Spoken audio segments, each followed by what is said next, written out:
guitar for, I picked it up as a freshman in high school, and I probably learned how to really play guitar like my sophomore year in high school, so maybe like 5 years or so, maybe less.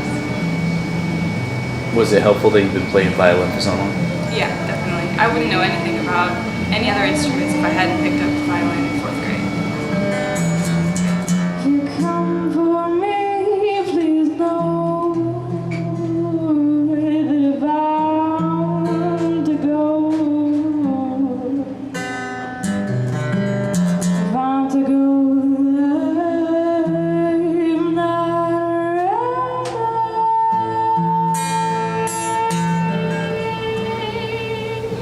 I played violin for about 11 years. I started in 4th grade, and if I were in college, I'd be a junior, so it's about 11 years. Has it gotten boring? Playing the violin? Yeah. No. this needing to belong. Don't say what you mean, but you might say. So all the songs that I've ever written, everyone wonders if I've been through all those things. But really it's because I've never been through them, and I imagine what they're like, or I've tasted a little bit of that experience, and therefore I want to put it in a song so that I can feel it a little bit more. It's a lot of things I've never experienced. A lack of experience would be my muse, I think. I've been asked to change some of the words in some of my songs, including the word bitch. And I've always told that person that either the song stays with the word bitch in it, or they don't hear that song. And that's fine with me. If they don't want to hear the song, then they don't hear the song. If they want to hear the song and they want to hear like the word bunny instead of bitch or something, like I refuse to do that because it is important to the song. The song is made up of the word bitch, and that's how it's supposed to be. I have felt pressured to write songs that appeal to a more popular audience, but I've sort of struggled with that over the last couple of years that I've been writing songs. I don't feel like it's necessary, but I feel like sometimes, like I have a song called Wine and Popcorn, that sometimes I hate to play it, but I know that a lot of people like it just because of the feel, or because it's a, live your life, have fun kind of song, kind of message, but I don't necessarily feel that way all the time. But I know a lot of people like to hear it, and I know a lot of people will come and expect to hear that song, and so I'll do it. But I have felt pressured, but I don't let myself sort of buckle under that pressure. In terms of content, criticism it's welcomed as much as it is not welcomed. Like if somebody has a problem with the lyrics, I'm not writing music for that person. I'm not writing music for anybody else besides myself. And I'm not trying to say anything except for how I feel about something. That's all that my music is. It's not important to me if somebody doesn't like it. It just means that I'm not gonna play it for them if they don't want to hear stuff like that. Otherwise, it shouldn't be their problem either.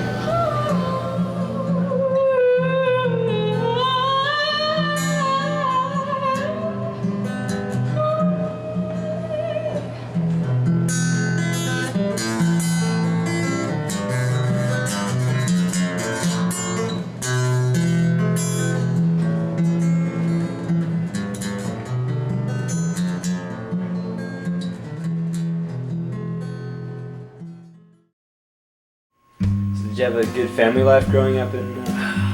Yeah, for the most part. I mean, mom, pa, 2 sisters. They were great, very nice, supportive, whatever. Kind of gay though. They made me do homeschooling because I was a troubled child and whatever. So. How did you get into the whole author book thing? Whimsically at best, really. It was just fucking hate this ex-girlfriend, and I went crazy, and she stopped talking to me, and I'd call her, and she didn't want to have any part of it. So through a negative relationship, you started writing the book? Oh yes, fuck that whore. Can you tell our viewers what the book is about? I'm trying to emphasize the negative aspects of love, relationships, and so forth. But I work with just I wouldn't say I don't have a whole lot of documented interview kind of stuff, but I do talk to people about that, especially after they break up with someone.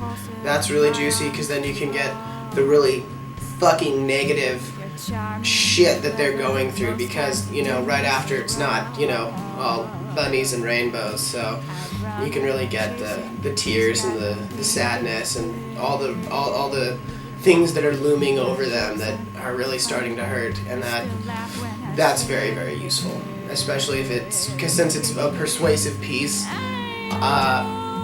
I would like to have more of that kind of stuff in it, as opposed to, oh gee golly, I'm so happy I'm here with her, fuck that. That's not interesting at all, Well, that's kind of how you met me, though. You were, when we met at that party, you had your notebook and you were walking around, and I think the first thing you asked me is, hey man, you got a girlfriend?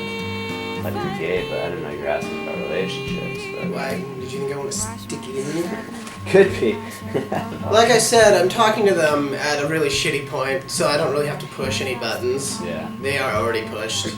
And, it's basically people dumping their crap onto me like I'm some sort of sound wall. Mm-hmm. You can just put all your residual shit on and just have, someone to give a shit, supposedly. Mm-hmm. What was that? What was the second part of that question?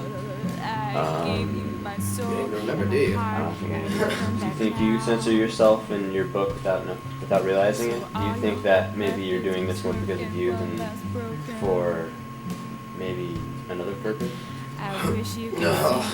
What do you mean? Like, am I specifically trying to cut out certain aspects of? Oh, yeah. I mean, yeah, a good persuasive essay, for instance, is going to include both arguments, and then you're going to disprove the opposing, and that will make your work stronger. But I'm not really there yet, so we'll see. I might, stop being an ass about the whole thing and do it right. But for now, it's Kahlua in the morning, negative writing in the afternoon, and binge drinking at night. Well, then just from an aspect from any artist, do artists censor themselves in their medium without realizing it, or they felt pressured to do so in order to reach as many potential fans as feasible? Right. We talked about that earlier. I mean, it's that's subjective, man, because I've got this whole outlook on the way things are to me. This is my reality. This is the way life is to me. So, of course, anything that I do is going to be in that context. So, I guess in a sense that's censorship. I mean, self-imposed censorship. But on the other hand, it's really not. That's just fucking life, man. You're going to see things in your own view, and I mean, I guess if you want to call that censorship, just because I tend to ignore other opinions or perspectives, that's, I don't know, deal with it. Thoughts in my head. Why can't I forget you and all of the shit that you said? You're a lie, you left me. Jack, where did you get that fork? Stole it. Stole it?